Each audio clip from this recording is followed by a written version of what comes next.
दोस्तों, यहाँ आपको दिल दहला देने वाली हॉरर कहानियां देखने को मिलती हैं।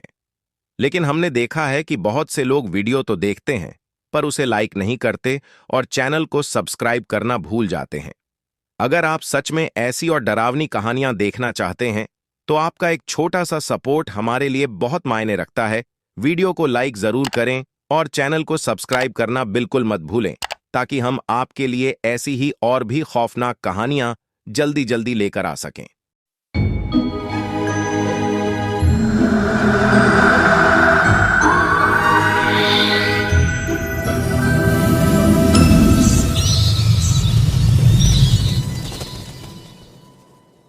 साल 2023 सितंबर का महीना।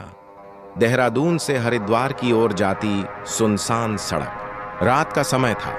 ठंड इतनी ज्यादा थी कि सांस से धुआं निकल रहा था, लेकिन राकेश के चेहरे से पसीना टपक रहा था। उसकी कार तेज रफ्तार से सड़क को चीरती हुई आगे बढ़ रही थी। तभी अचानक सड़क के बीचों बीच एक काला साया प्रकट हुआ। राकेश कुछ समझ पाता उससे पहले ही उसका नियंत्रण कार से हट गया। कार बेकाबू होकर सड़क किनारे एक बड़े पत्थर से जा टकराई और उसी पल राकेश की सांसें थम गईं। लेकिन यह हादसा अचानक नहीं था। इसके पीछे एक भयानक कहानी छिपी थी। कुछ महीने पहले राकेश की शादी हुई थी महिमा से। शादी के कुछ ही दिनों बाद महिमा की तबीयत बिगड़ने लगी। उसका शरीर धीरे धीरे काला पड़ रहा था और उसका बदन हमेशा भट्टी की तरह जलता रहता था। राकेश उसे एक एक करके कई अस्पतालों में ले गया, लेकिन हर बार रिपोर्ट नॉर्मल आती। किसी ने राकेश को एक तांत्रिक के बारे में बताया। कहा जाता था कि उसके पास अलौकिक शक्तियां हैं। वो सभी बीमारियां भी ठीक कर देता है जो बड़े बड़े डॉक्टर नहीं कर पाते। आखिरी उम्मीद लेकर राकेश महिमा को लेकर उस तांत्रिक के पास पहुंचा। तांत्रिक ने गहरी नजरों से महिमा को देखा, फिर कुछ जड़ी बूटी की पुड़ियां दी और कहा, कुछ दिनों बाद वापस आना। लेकिन दवाई का कोई असर नहीं हुआ। एक दिन राकेश अकेले तांत्रिक के पास पहुंचा और महिमा की तबीयत के बारे में दोबारा बताता है। तांत्रिक राकेश से कहता है कि तुम्हारी पत्नी पर एक जिन्न का साया है, उसे बचाना है तो तुम्हें एक बड़ा कदम उठाना होगा। मुझे अब क्या करना होगा? राकेश कांपती आवाज में बोला। तांत्रिक ने उसकी आंखों में देखते हुए कहा, नरबली। राकेश डर गया, लेकिन महिमा के लिए वो कुछ भी कर सकता था। वापसी के रास्ते में उसे एक बूढ़ा आदमी मिला जो लिफ्ट मांग रहा था। राकेश ने उसे कार में बैठा लिया। कुछ दूर जाने के बाद वो बूढ़ा आदमी सो गया। राकेश के कानों में बार बार वही शब्द गूंज रहे थे, नरबली। उसकी नजर उस बूढ़े पर पड़ी और उसके चेहरे पर एक अजीब मुस्कान आ गई। राकेश उस बूढ़े आदमी को तांत्रिक के पास ले जाता है और फिर दोनों मिलकर उस बूढ़े आदमी की बलि दे देते हैं। और यहीं से राकेश का अंधेरा सफर शुरू हुआ। तांत्रिक ने कहा, अभी 2 और बलि देनी होंगी। अब राकेश रात में सुनसान सड़कों पर भटकने लगा, शिकार की तलाश में। कुछ दिनों बाद महिमा की छोटी बहन घर आई। रात होने पर राकेश खुद उसे छोड़ने निकला, लेकिन उसका इरादा कुछ और था।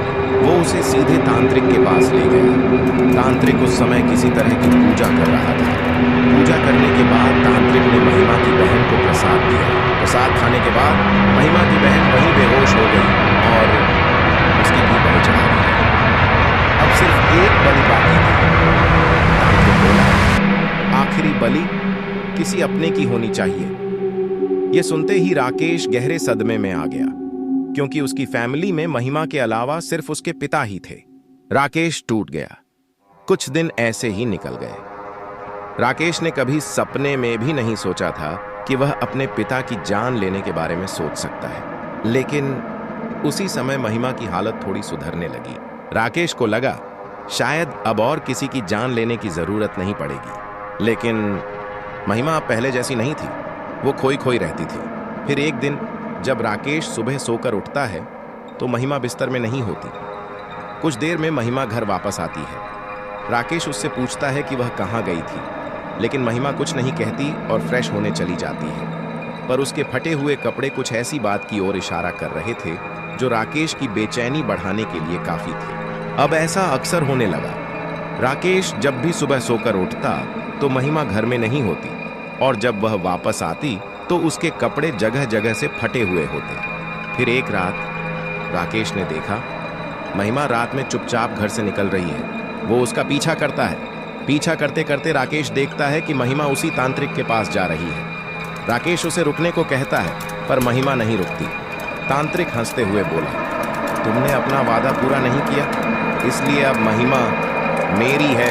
राकेश का गुस्सा फूट पड़ा। वो चिल्लाया, मैं पुलिस को सब बता दूंगा, और वहां से भाग निकला। लेकिन वो कभी घर नहीं पहुंच पाया, क्योंकि रास्ते में उसकी कार का एक्सीडेंट हो गया। राकेश की मौत का सदमा उसके पिता सहन नहीं कर पाए और कुछ ही दिनों में वे भी चल बसे। लेकिन राकेश का एक्सीडेंट कैसे हुआ, महिमा कहां अंधेरे में गुम हो गई, और महिमा की बहन और उस बूढ़े आदमी की बलि का यह किस्सा हमेशा के लिए अंधेरे में दफन हो गया।